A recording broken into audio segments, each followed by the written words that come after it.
እጅግ የተወደዳችሁ ታዳሚዎቼ እንደምን ሰንብታችኋል? ሁላችሁንም በያላችሁበት በጌታችን በመድኃኒታችን በኢየሱስ ክርስቶስ ስም ሰላም እላችኋለሁ። እንዴት ሰነበታችሁ? ውድ ወገኖች የዮሐንስ ወንጌልን ትምህርታችን እንቀጥላለን። ምዕራፍ 7 ላይ ነን። ባለፈው ምዕራፍ 7 ከቁጥር 1 እስከ 9 ባለው ክፍል ውስጥ 3 ቁልፍ ቃላት ወስደን እየተመለከትን ነው። የመጀመሪያው የዳስ በዓል ነበር። ስለ ዳስ በዓል በጥልቀትና በስፋት አይተናል። ከዚያም ደግሞ ወንድሞችም ስንኳ አላመኑበትም ነበር የሚለው ላይ ተነስተን እነማናቸው እነዚህ የጌታ ኢየሱስ ክርስቶስ ወንድሞች የተባሉት የሚለውን በስፋት በዝርዝር አይተናል።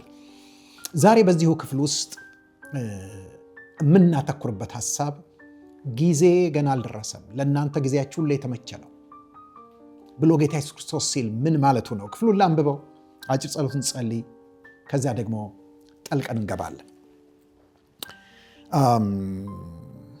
ኢየሱስም ቁጥር 6 ላይ ነው ምዕራፍ 7 ኢየሱስም እንዲህ አላቸው፣ ጊዜ ገና አልደረሰም፣ ጊዜያችሁ ግን ዘወትር የተመቸ ነው። ዓለም እናንተን ሊጠላ አይቻለውም፣ እኔ ግን ሥራው ክፉ መሆኑን እመሰክርበታለሁና እኔን ይጠላኛል። እናንተ ወደዚህ በዓል ውጡ፣ እኔስ ጊዜ ገና ስላልተፈጸመ ወደዚህ በዓል ገና አልወጣም። ይህን አላቸውና በገሊላ ቀረ ይላል። አጭር ጸሎት እንጸልይ። ቅዱስ አባት ሆይ እናመሰግንሃለን፣ ዘወትር ሳትታክት ቅዱስ ቃልን ስለምትመግበን፣ የሕይወትን ቃል ስለምትሰጠን፣ በቃል ብርሃን ልቦናችንን ስለምታበራው፣ ጨለማችንን ስለምትገፍ እናመሰግንሃለን። ዛሬም ይሄው ይሁንልን፣ አስተምረን፣ በጌታ በኢየሱስ ክርስቶስ አሜን። ጌታ ኢየሱስ ክርስቶስ በሥጋ ከፊል ወንድሞቹ ለሆኑት ላላመኑበት፣ ለምንድን ነው ወደ በዓሉ ማትወጣው ብለው ለወተወቱት የሰጣቸው ይህ መልስ ምንድን ነው? ምንድን ነው እኛስ ዛሬ ከዚህ የምንማረው? የዮሐንስን ወንጌል በምንመለከትበት ጊዜ ዮሐንስ ከጌታ ኢየሱስ ክርስቶስ አስተምህሮና ኑሮ ውስጥ ከተረከልን መልእክት ውስጥ አንድ ትልቅ ስፍራ ሰጥቶት የምናየው ነገር ቢኖር የሰዓት ጉዳይ ነው፣ የጊዜ ጉዳይ ነው። ስለ ጊዜ ስለ ሰዓት እዚህ ጋር ብቻ አይደለም የሚናገረው። በርካታ ስፍራዎች ውስጥ በዮሐንስ ወንጌል ውስጥ ይህንን ያነሳል፣ ትኩረት ሰጥቶታል። የምናየው ምንድን ነው? ጌታ ኢየሱስ ክርስቶስ ያደርጋቸው የነበሩ እንቅስቃሴዎች፣ ይሰራቸው የነበሩ ነገሮች በሙሉ በመለኮታዊ ሰዓት አቆጣጠር የተሞሉ መሆናቸውን እናያለን። ምንም የሚያባክነው ጊዜ እንደሌለ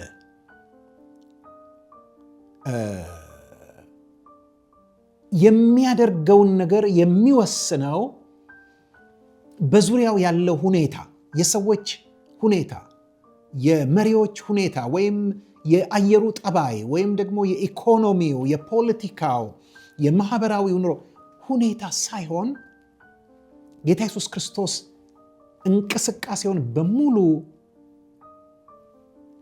ያቀናጀው ከአባቱ ጋር ነበር። ይህንን በጥንቃቄ ነው የሚነግረን ዮሐንስ።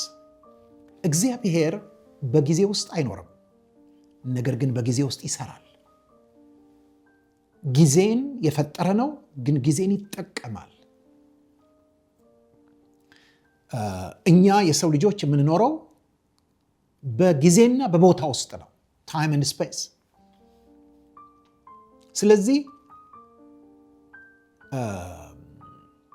ምን ያህል ጊዜያችንን እግዚአብሔር ሊቆጣጠረው እንደሚገባ፣ እንቅስቃሴዎቻችንን ምን ያህል ከእግዚአብሔር ፈቃድ ጋር አላይን ማድረግ ማጣመር እንዳለብን እንድናውቅ የሚያስተምረን ክፍል ነው። አንድ በጣም ኢንትረስቲንግ የሆነ ነገር ዮሐንስ በርካታ ቦታዎች ላይ ስለ ጊዜ ቢያነሳም የሚጠቀመው የግሪክ ቃል ኦሪጂናሊ የተጠቀመበት ቃል ሆራ የሚል ቃል ነው። ሆራ ወይም አወር ወይም ሰዓት የሚለው የመጣው የግሪኩ ቃል ማለት እንግሊዝኛው የተወሰደው ከአወር ከሆራ ከሚለው የግሪክ ቃል ነው። ስለዚህ ሰዓት ወይም ጊዜ የሚል ትርጉም አለው። የመላው ዮሐንስ ወንጌል የምናገኘው ሆራ ሆኖ ሳለ ዮሐንስ ወንጌል 7 ላይ አሁን ቅድም ያነበብኩላችሁ ክፍል ላይ ብቻ ግን ካይሮስ የሚለውን ተጠቅሟል። በጣም ለማጥናት ይሄንን ለማየት ሞክሬያለሁ። ለምንድን ነው ሌሎችን ሁሉ የሚለውን ለማየት ሞክሬያለሁ በደንብ። በቅድሚያ ሁለቱን ቃሎች ልዩነት ልንገራችሁ። ሆራ ሰዓት ማለት ሲሆን የተቀጠረ ሰዓት ማለት ነው። የተቀጠረ ጊዜ ማለት ነው። ካይሮስ ግን ከጊዜ ወይም ከሰዓት ይልቅ ወቅት የሚል ትርጉም አለው። ሰዓትና ወቅት ልዩነታቸው ይሄ ነው።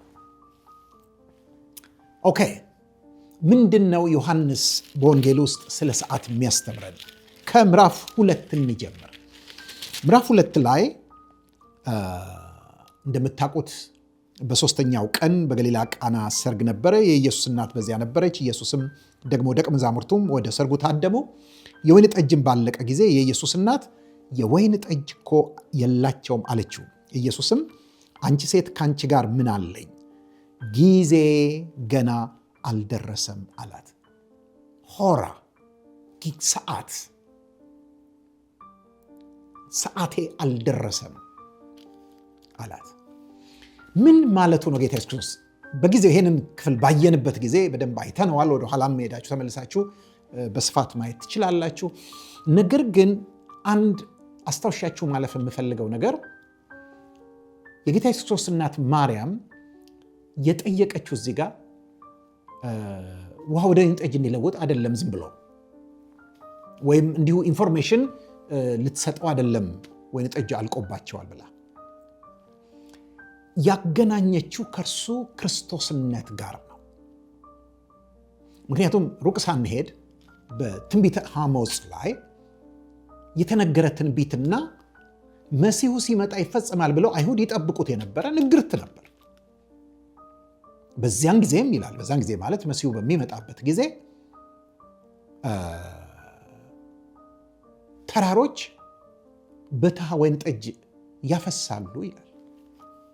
ማለት በቃ ወይን ጠጅ በሽበሽ ይሆናል። ማድጋዎች ወይን ጠጅ ሞልተው ያፈሳሉ። ምን ማለት ነው? በአንድ ጊዜ በቅጽበት ሙልት ብለው ያፈሳሉ። እንደምታውቁት ወይን ጠጅ የጊዜ መጠጥ ነው። ጊዜም ፈጅ ነው። ተጠምቆ ለረጅም ጊዜ መቆየት አለበት። ግን በተሃ ወይን ጠጅ ያወጣሉ የሚል ትንቢት ነበር፣ ይጠብቁት ነበር። ስለዚህ እሷን መታ አውቃለሁኝ አንተ ክርስቶስ ነህ፣ ስለዚህ ክርስቶስ መሆንን ግለጥ። ይሄ ጥሩ ኦፖርቹኒቲ ነው። የአይሁድ የሰርግ በዓል ነው። ስለዚህ ብዙ አይሁዶች አሉ። ጌታ ኢየሱስ ክርስቶስ ጊዜ ገና አልደረሰም ያላት ውሃውን ወደ ወይን ጠጅ ለመለወጥ አይደለም። ምክንያቱም ወዲያው ሲለውጥ ስለምናይ፣ እሷም ወዲያው እንደሚያደርገው ስለገባት ነው አገልጋዮቹን የሚላችሁን አድርጉ ብላ ያለቻቸው። ነገር ግን ጌታ ኢየሱስ ክርስቶስ ጊዜ ገና አልደረሰም ያለው ክርስቶስ መሆኔን ለመግለጥ ጊዜ አልደረሰም። ምክንያቱም እርሱ ክርስቶስ መሆኑን የሚገልጠው ተአምራት በማድረግ አይደለም። ክርስቶስ መሆኑን የሚገልጠው ነፍሱን ስለ ሰው ልጆች ኃጢአት አሳልፎ በመስጠት እግዚአብሔር አብን ደስ የሚያሰኝ የጽድቅ ጥማቱንም የሚያረካ ንጹህ የሆነ ብቁ የሆነ ቅቡል የሆነ መስዋዕት አቅርቦ የሰው ልጆችን ካጸደቀ በኋላ የእግዚአብሔርን ሕይወት የዘላለምን ሕይወት ከመንፈስ ቅዱስ የሚገኘውን ሕይወት እንዲካፈሉ ሲያደርጋቸው ብቃትን ሲሰጣቸው ያን ጊዜ ነው እሱም ክርስቶስነት የሚገለጠው። ያን ጊዜ ነው ለሰዎች የዘላለም ሕይወት ስሰጥ ነው። ስለዚህ ያን ለማድረግ ጊዜው አይደለም። ምክንያቱም ያን ለማድረግ መሰዋት አለብኝ፣ መሞት አለብኝ፣ መቀበር አለብኝ፣ መነሳት አለብኝ። ሰዎች ያኔ በእኔ ሲያምኑ የዘላለምን ሕይወት ያገኛል።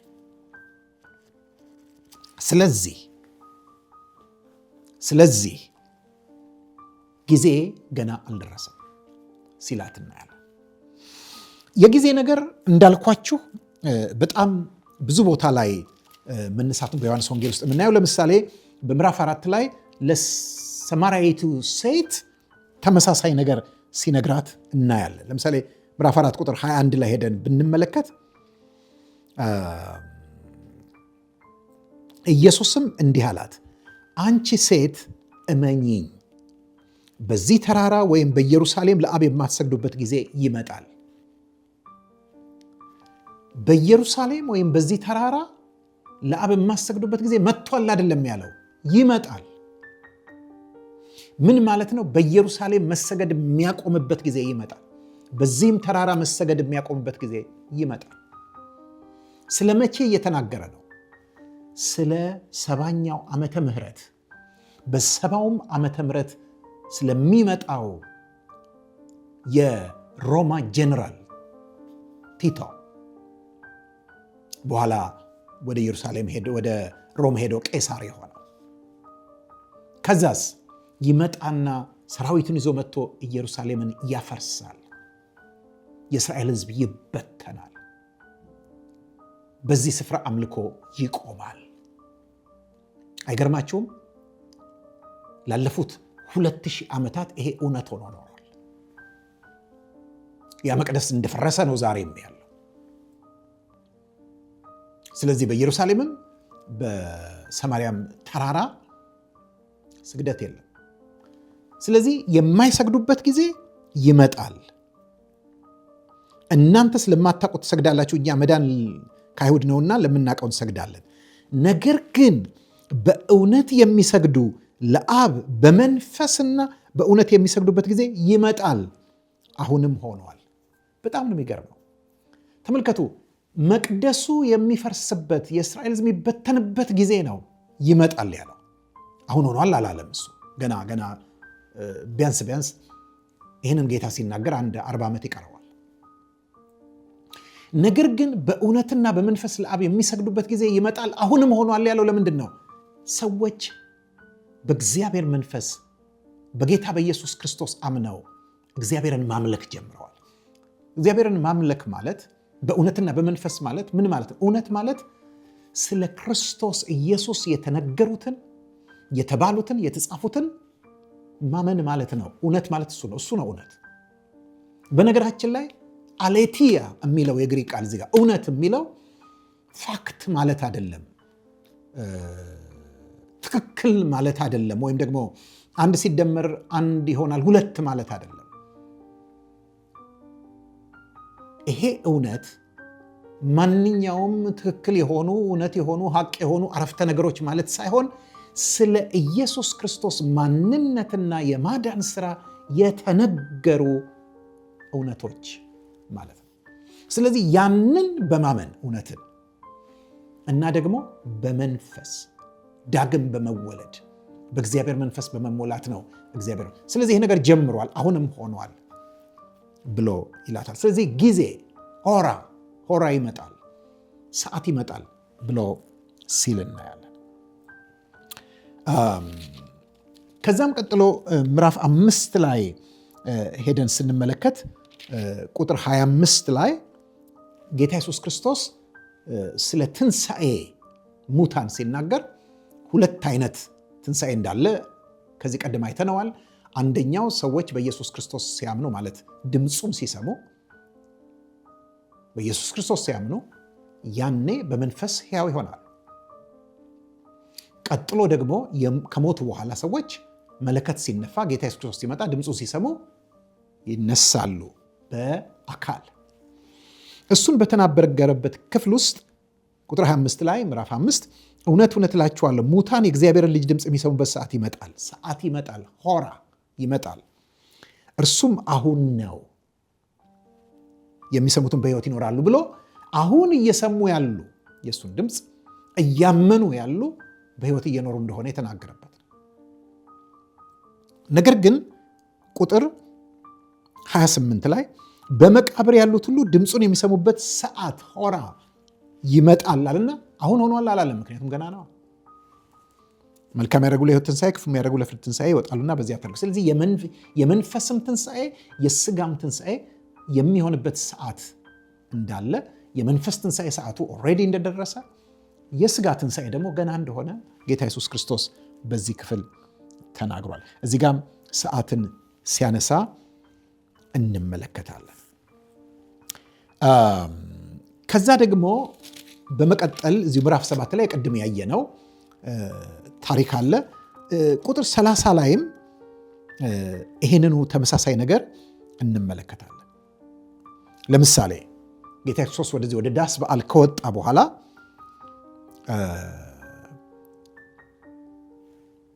በሕዝቡ መካከል ሆኖ በበዓሉ ላይ ሲናገር ስለዚህ ሊይዙት ይፈልጉ ነበር፣ ነገር ግን ጊዜው ስላልደረሰ ኦራው ስላልደረሰ ማንም እጁን አልጫነበትም።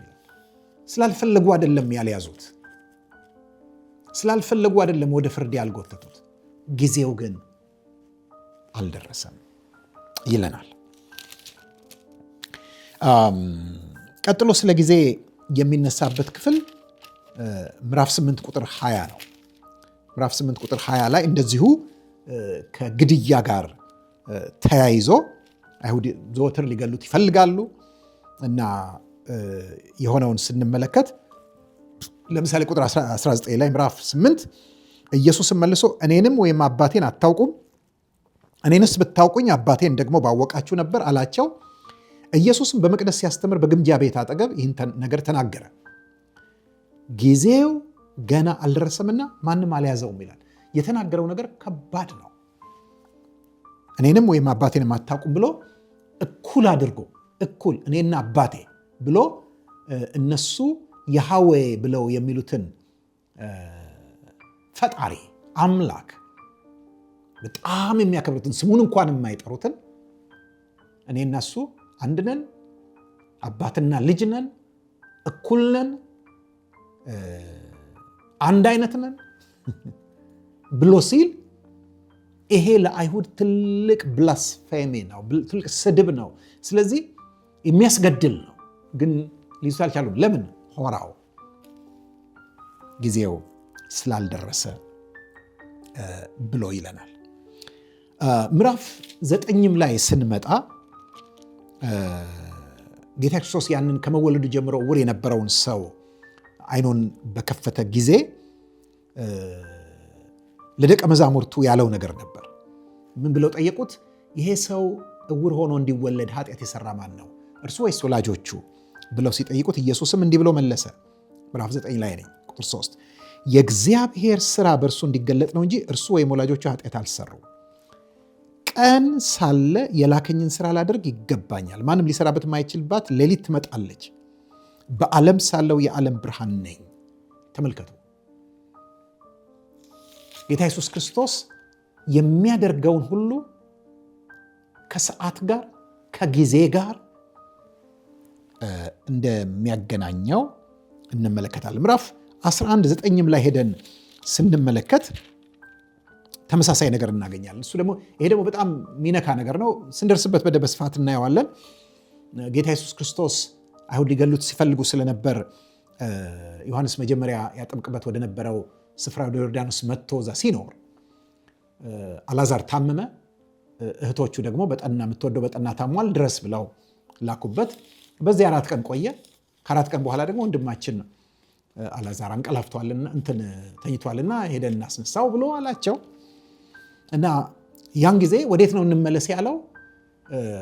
ሊገሉት ይፈልጉ ስለነበረ ነው አሳምኗቸው ደቀ መዛሙርቱን ወደዚህ ቦታ የመጣው። አሁን ደግሞ ወደዛው ይገሉት ይፈልጉ የነበሩ ሰዎች ወዳሉበት፣ አይሁድ ወዳሉበት ወደ ቢታንያ ወደ ኢየሩሳሌም እንሂድ ነው የሚላቸው እና ያን ጊዜ ያው ግራ ይገባቸዋል በብዙ ነገር ጌታ ኢየሱስ የሚያደርገው። ስለዚህ አንደኛው ደቀ መዝሙር ከቁጥር 5 ጀምሮ ኢየሱስና ማርታ እህቷም አልዓዛርን ይወድ ነበር። እንደታመመ በሰማ ጊዜ በነበረበት ስፍራ 2 ቀን ዋለ። ከዚያም በኋላ ለደቀ መዛሙርቱ ወደ ይሁዳ ደግሞ እንሂድ አላቸው። ወደ ይሁዳ እንሂድ አላቸው።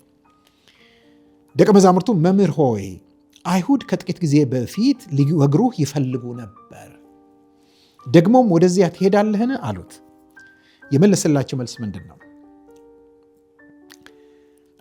ኢየሱስም መልሶ ቀኑ 12 ሰዓት አይደለምን? በቀን የሚመላለስ ቢኖር የዚህን ዓለም ብርሃን ያያልና አይሰናከልም። በሌሊት የሚመላለስ ቢኖር ግን ብርሃን በእርሱ ስለሌለ ይሰናከላል አላቸው። አይገባም። ምክንያቱም እነሱ የጠየቁት አይሁድ ሊገልፉ ይፈልጉ ነበር ከጥቂት ጊዜ በፊት። ገዳዮች ናቸው፣ ኤክስፐርቶች ናቸው፣ በመግደል ባለሙያዎች ናቸው። ማንም የሚወዳደራቸው የለም። ሕጋቸውን ጠቅሰው በሚገሉበት ጊዜ ምንም አይጸጽታቸው። የእግዚአብሔርን ጽድቅ እየፈጸሙ ነው ያሉት። እንዲያውም ይረካሉ፣ ይደሰታሉ እንጂ ቅምም አይላቸው። ስለዚህ ሊገሉ እየፈለጉ ነበር። ያነሷቸው ክሶች ደግሞ በጣም ከባባድ ክሶች ናቸው። ሸሽተን ነው ወደዚያ የመጣ ነው። አሁን እጅ ልትሰጥ ነው ሄደ አሉት። የሚገሉ የሚፈልጉት ሰዎች ወዳሉበት ስፍራ እንዴት ትሄዳለህ ነው ጥያቄው። የሰጣቸው መልስ የሚገናኝ አይመስልም። ግን እስቲ ልብ ብላችሁ ተመልከቱት። ምንድን ነው ያለው? ቀኑ 12 ሰዓት አይደለምን? ጥያቄ ነው የጠየቃቸው። ምን ማለት እንደሆነ ልንገራችሁ። ቀን ወይም ደግሞ የብርሃኑ ጊዜ ስንት ሰዓት ነው? 12 ሰዓት ነው። 12 ሰዓት ብርሃን ነው፣ 12 ሰዓት ጨለማ ነው።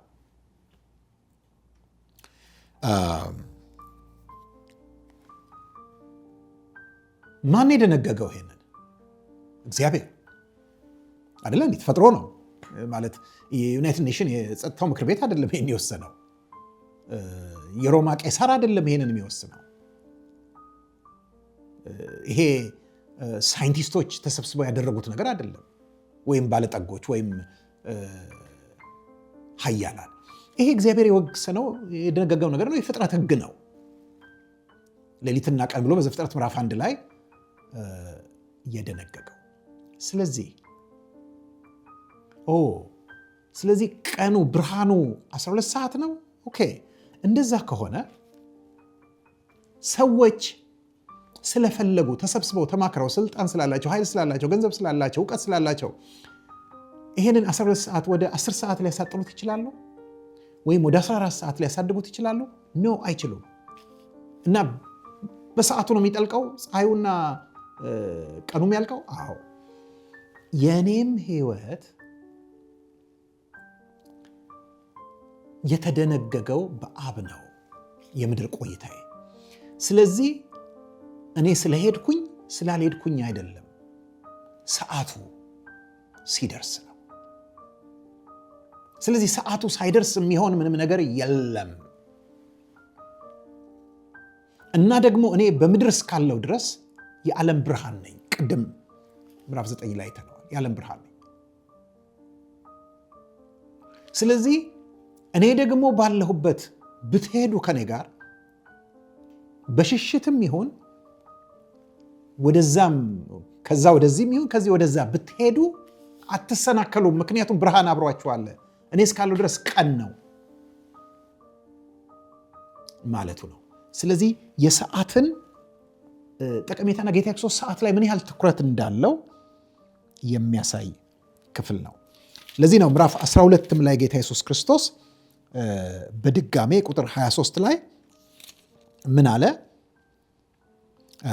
ኢየሱስም መለሰላቸው እንዲህ ሲል የሰው ልጅ ይከብር ዘንድ ሰዓቱ ደርሷል። ተመልከቱ፣ ሰዓቱ አልደረሰም ለእናቱ፣ ሰዓቴ አልደረሰም ለወንድሞቹ። አሁን ግን እዚህ ጋር ሰዓቱ ደርሷል አለ። ምን ማለት ነው? ጌታ ኢየሱስ ክርስቶስ በቀራንዮ መስቀል ላይ የሚሞትበት የሚሰዋበት የኃጢአትን ዕዳ የሚከፍልበት ስርየትን የሚያደርግበት በደልንና ክፋትን የሚከድንበት በእርሱ የሚያምኑትን ሁሉ የዘላለምን ሕይወት ለማግኘት ብቁ የሚያደርጋቸውን ስራ የሚሰራበት የሚቀበርበት ሞትን አሸንፎ የሚነሳበት ሰዓት ደርሷል ማለቱ ነው። እዛው ላይ ምዕራፍ 12 ላይ ዝቅ ይልና ቁጥር 27 ላይ አሁን ነፍሴ ታውካለች፣ ምንስ እላለሁ? አባት ሆይ ከዚህ ሰዓት አድነኝ። ነገር ግን ስለዚህ ወደዚህ ሰዓት መጣሁ። የሚገርም እንደ ሰው ስለከበደው ሰዓቱ መድረሱን አውቋል። ግን በዛ ሰዓት ውስጥ የሚፈጸመው ነገር በጣም ከባድ ነው፣ ከብዶታል። ከዚህ ሰዓት አድነኝ ይላል። ከሞት ሊያድነው ወደሚችል በብርቱ ጩኸት ከእንባ ጋር ጸሎትና ምልጃን አቀረበ፣ እግዚአብሔርም ስለ መፍራቱ ተሰማ ተብሎ ዕብራውያን ምዕራፍ 5 ላይ እንደተጻፈው ማለት ነው። አድነኝ አለ። ግን ደግሞ ወዲያውኑ ግን እኮ ለዚህ ነው ደግሞ የመጣሁት ብሎ ሲል እናያለን። አብም ይሄን ሲያጸድቅለት እናያለን። አባቶች ስምህን አክብረው፣ ስለዚህም አከበርኩት ደግሞም አከብረዋለሁ የሚል ድምፅ ከሰማይ መጣ። በዚያም ቆመው የነበሩትን ሕዝብ በሰሙ ጊዜ ነጎድጓድ ነው አሉ። ሌሎችም መልአክ ተናገሩ አሉ። ኢየሱስም መለሰ እንዲህ ሲል ይህ ድምፅ ስለ እናንተ መጥቷል እንጂ ስለ እኔ አይደለም አላቸው። ስለዚህ ጌታ ኢየሱስ ክርስቶስ ሕይወቱ ኑሮው ከሰዓት ጋር የተቆራኘ፣ ይሄ ሰዓት ግን ከእናቱ ከማርያም ሰዓት ጋር ሊገጥም አልቻለም። ይህ ሰዓት ግን በስጋ ወንድሞቹ ከሆኑት ሊገጥም አልቻለም። ምክንያቱም ጊዜ ገና አልደረሰም ሲል ነበር። ነገር ግን ጌታ ኢየሱስ ክርስቶስ ሰዓቱ እንደደረሰ እርግጠኛ ሆነ። ምዕራፍ 13 ላይ ሄደን ቁጥር 1 ስንመለከት ኢየሱስም ከፋሲካ በዓል በፊት ከዚህ ዓለም ወደ አብ የሚሄድበት ሰዓት እንደደረሰ አውቆ በዚህ ዓለም ያሉትን ወገኖቹን የወደዳቸውን እስከ መጨረሻው ወደዳቸው ይላል። እንደደረሰ አውቆ። ስለዚህ ጌታ ኢየሱስ ክርስቶስ ሰዓቱ እንደደረሰ አወቀ። ይሄንንም ምዕራፍ 17 ቁጥር 1 ላይ ሲያጸናው እናያለን። ወደ አባቱ በጸለየው ሊቀ ካህናዊ ጸሎት ላይ ምዕራፍ 17 ቁጥር 1 ላይ ምን ይላል? ኢየሱስም ይህን ተናግሮ ወደ ሰማይ ዓይኖቹን አነሳና እንዲህ አለ፣ አባት ሆይ ሰዓቱ ደርሷል።